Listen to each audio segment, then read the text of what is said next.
दोस्तों कैसे हैं आप सब। मैं हूं प्रणब। हम लोग देख रहे हैं एमपीएडीपीओ के लिए जनरल नॉलेज के इंपॉर्टेंट क्वेश्चन। फर्स्ट क्वेश्चन है, नए संसद भवन निर्माण के प्रोजेक्ट का क्या नाम है। जो नई संसद भवन की बिल्डिंग बन रही है, यानी जो नया संसद भवन का निर्माण हो रहा है, वो काफ़ी न्यूज़ में है, तो उससे क्वेश्चन बन सकता है। तो उस प्रोजेक्ट का नाम है सेंट्रल विजिटा प्रोजेक्ट, और आपने इसे न्यूज़ में काफ़ी सुना होगा। तो क्वेश्चन बन सकता है कि जो सेंट्रल विजिटा प्रोजेक्ट है, कौन सी कंपनी से बना रही है। तो इसे टाटा, नया संसद भवन का निर्माण कंपनी कर रही है, टाटा कर रही है। नेक्स्ट है, रुस्तम 2 क्या है। रुस्तम 2 काफ़ी न्यूज़ में था। यह एक ड्रोन है, इसका जो मैन्युफैक्चरिंग शायद किया है डीआरडीओ ने किया है।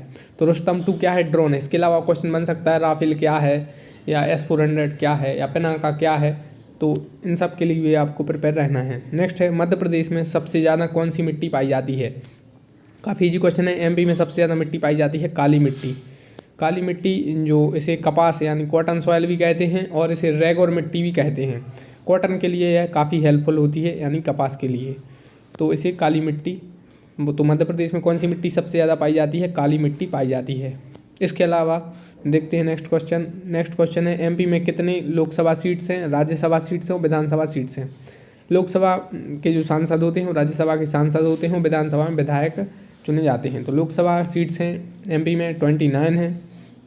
एक मिनट, लोकसभा सीट्स एमपी में 29 है, राज्यसभा सीट्स 11 हैं, और विधानसभा सीट्स यानी विधायक कितने बनते हैं अपने यहाँ, 230 बनते हैं।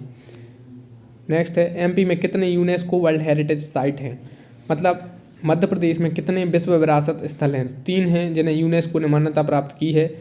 और कौन कौन से हैं देख लेते हैं थोड़ा बहुत। एक तो देखो सांची का स्तूप है, एक भीमबेटका है, और एक है खजुराहो के मंदिर।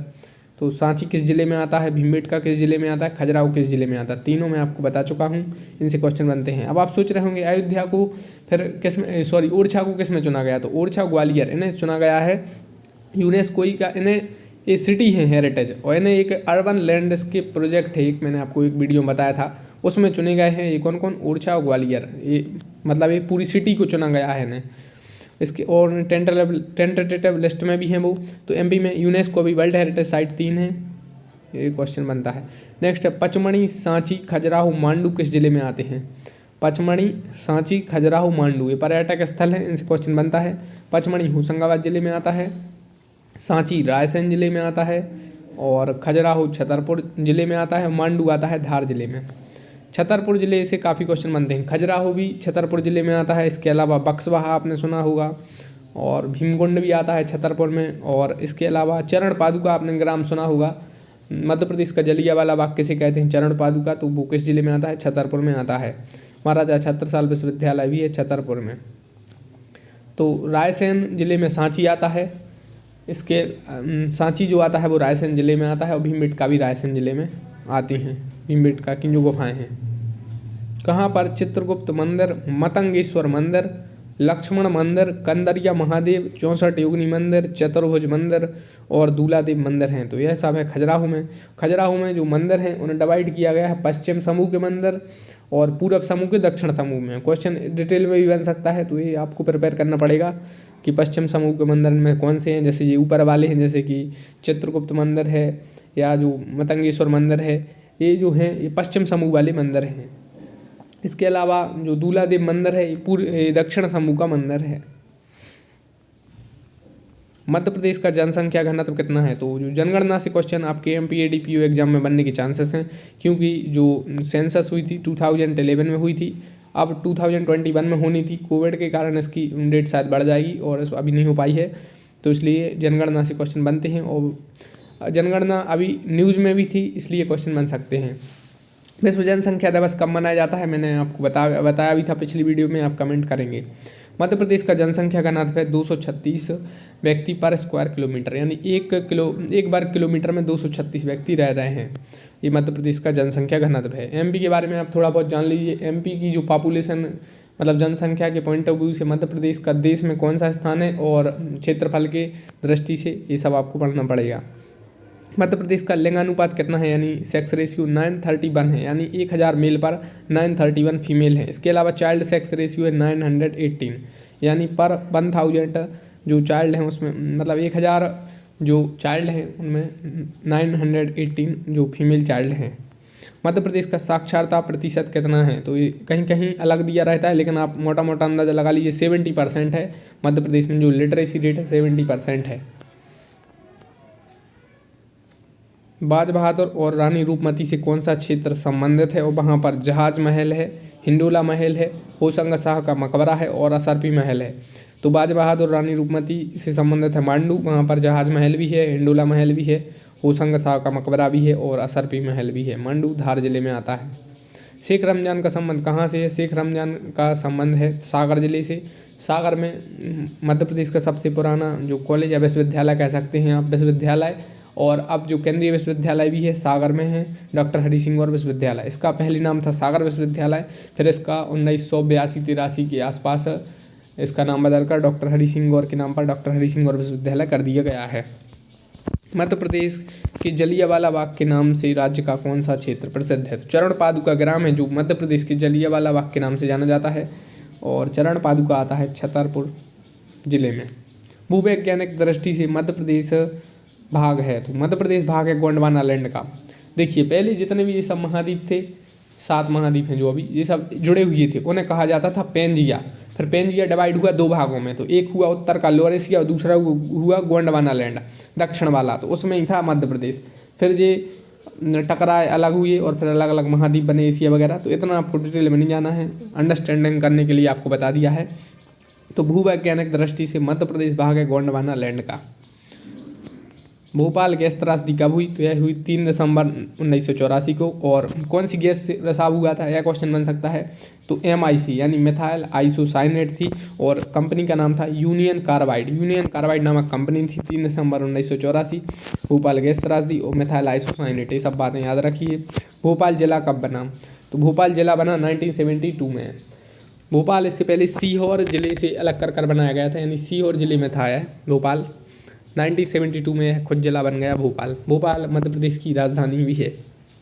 आपको कमेंट बॉक्स में बताना है वल्लभ भवन कहाँ पर है और मिंटो हॉल कहाँ पर है, और वन विहार नेशनल पार्क कहाँ पर है। सीहोर जिले से अलग कर इसे बनाया गया है। पर्यावरण और वन मंत्री प्रकाश जावड़ेकर ने 30 दिसंबर 2019 को भारत में वन क्षेत्र की कौन सी नंबर की रिपोर्ट जारी की, तो कौन सी नंबर की रिपोर्ट जारी की, इतना डिटेल में नहीं पूछेंगे क्वेश्चन, लेकिन 16वीं रिपोर्ट है, आप पढ़ लीजिए।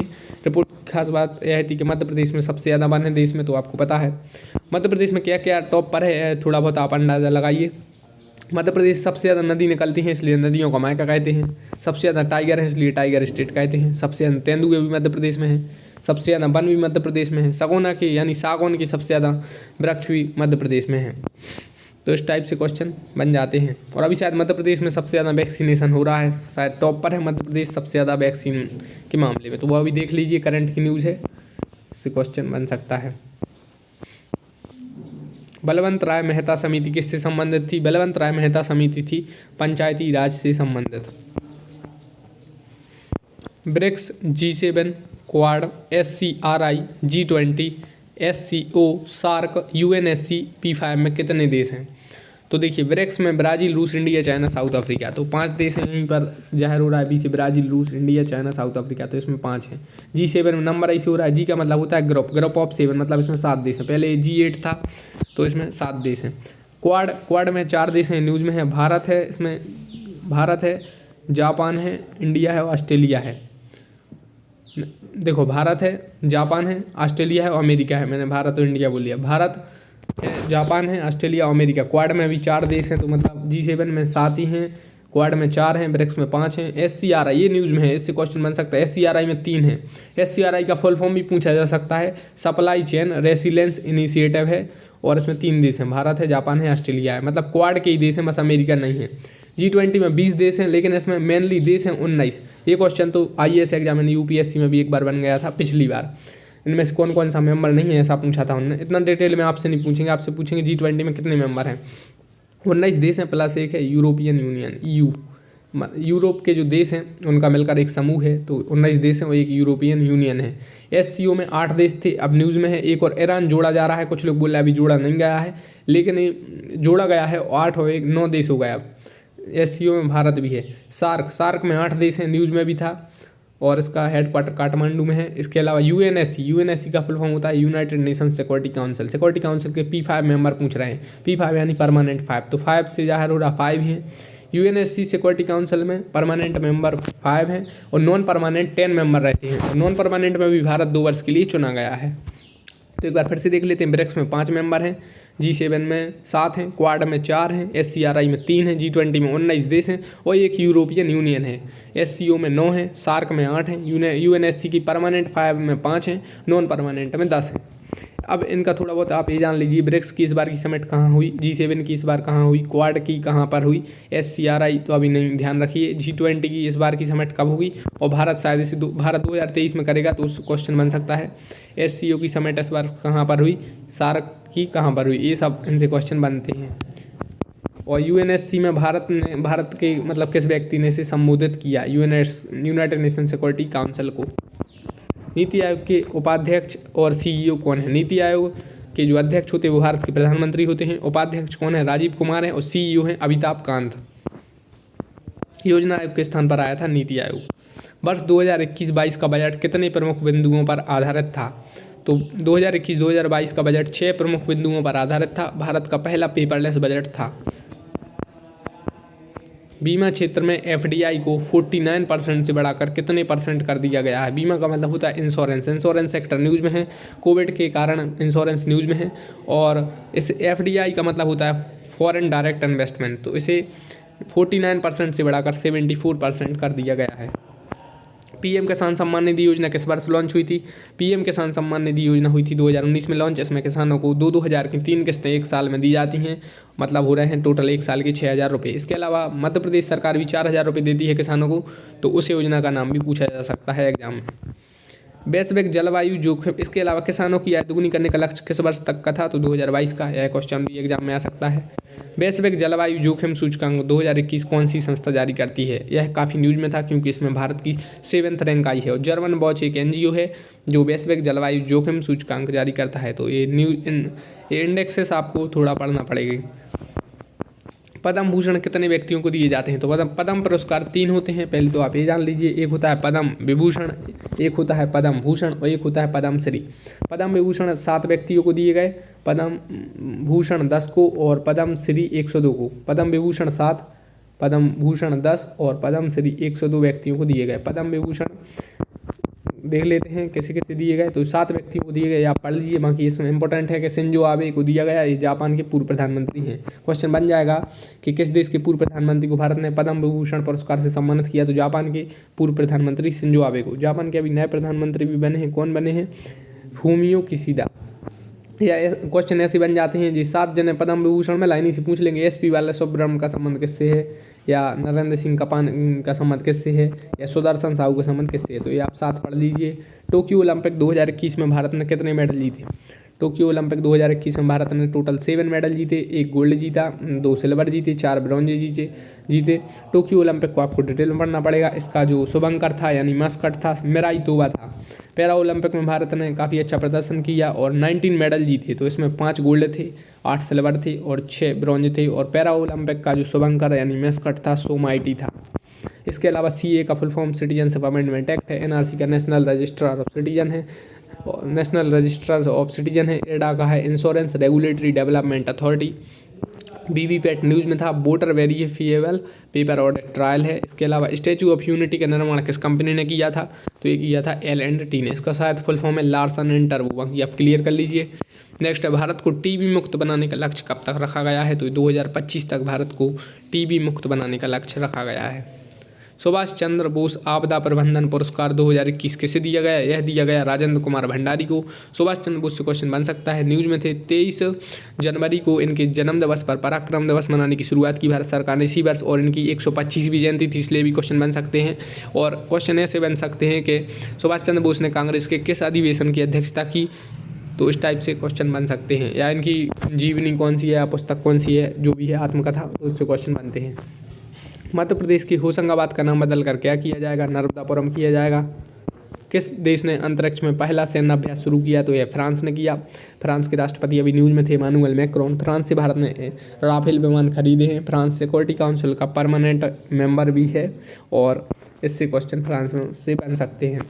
मनरेगा के तहत रोजगार देने के मामले में कौन सा राज्य शीर्ष पर पहुंचा है, तो यह है छत्तीसगढ़। छत्तीसगढ़ ने गौधन न्याय योजना भी शुरू की थी। अब topic you study in detail, Olympic है जैसे कोविड है, इनमें आपको डिटेल में पढ़ना पड़ेगा, क्योंकि ओलंपिक से पुराने क्वेश्चन भी बन सकते हैं। अब कि भारत ने पहली बार व्यक्तिगत इवेंट में गोल्ड मेडल किसने जीता, या 2 मेडल ओलंपिक में किसने जीते। इसके अलावा कोविड से डिटेल में क्वेश्चन बन सकते हैं। इसके अलावा MPG के भी आपको डिटेल में पढ़ना पड़ेगा। अवार्ड से आपको काफ़ी अवार्ड पढ़ने पड़ेंगे, जैसे नोबेल प्राइज़ है या पुलित्ज़र पुरस्कार है, तो उस टाइप से आपको अवार्ड्स भी डिटेल में पढ़ने पड़ेंगे। सेंसस यानी जनगणना से कोई भी क्वेश्चन बन सकता है। इसके अलावा आपको स्पोर्ट्स GK भी पढ़ना पड़ेगा, तो ये सब आपको पढ़ना पड़ेगा। बाण सागर परियोजना किस नदी पर है, तो यह सोन नदी पर है। सोन नदी मध्य प्रदेश से निकलती है और यह बिहार में जाती है। MP UP और बिहार में यानी उत्तर दिशा की ओर यह सोन नदी बहती है। बेतवा, सोन, कैन किस दिशा की ओर बहती हैं, तो बेतवा, सोन और कैन यह उत्तर दिशा की ओर जाती हैं। बेतवा है जो वो यमुना की सहायक नदी है। इसके अलावा नर्मदा, ताप्ती किस दिशा की ओर बहती हैं, तो यहाँ पूर्व दिशा लिखा है, गलत है, सुधार लीजिए।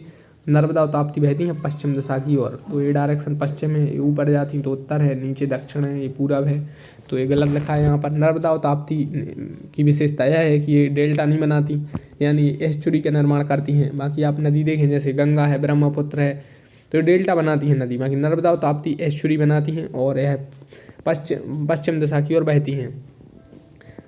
और जो ताप्ती नदी है वो नर्मदा नदी की समानांतर भी बहती है, इसलिए क्वेश्चन बन सकता है। बेनगंगा, वर्धा नदी किस दिशा की ओर बहती हैं, तो ये दक्षिण दिशा की ओर बहती हैं। क्वेश्चन बनता है पश्चिम दिशा की ओर बहने वाली नदी से और दक्षिण दिशा की ओर, क्योंकि MP की जो मैक्सिमम नदी हैं वो उत्तर की ओर जाती हैं। पठारों का ऐसा मतलब वो है, आप समझ लीजिए कि MP की नदी निकलती है MP से UP की ओर ज़्यादातर जाती हैं, यानी उत्तर दिशा की ओर। काफ़ी कम नदी हैं जो इस साइड दक्षिण और इस साइड जाती हैं, तो उनसे क्वेश्चन बनते हैं। नर्मदा नदी डेल्टा बनाती है, एस्चुरी अभी देखा था। नर्मदा नदी क्या बनाती है, एस्चुरी का निर्माण करती है। धर्मावती, चरमावती और भूगर्भा किस नदी का नाम है, तो यह चंबल नदी का नाम है। प्राचीन नाम धर्मावती, चरमावती या भूगर्भा। चंबल नदी जो गहरे खड्डों का निर्माण करती है और यह काफ़ी स्वच्छ नदी में आती है चंबल नदी, और गेंगेटक डॉल्फिन और घड़ियालों के लिए जानी जाती है चंबल नदी। चंबल नदी यमुना नदी की सहायक नदी है प्रमुख। कौन सी नदी नर्मदा के समानांतर बहती है, तो ताप्ती नदी बहती है। दोस्तों आप वीडियो लाइक करिए, चैनल सब्सक्राइब करिए। मिलते हैं नेक्स्ट वीडियो में इंपॉर्टेंट क्वेश्चन के साथ। Thanks for watching the video, thank you.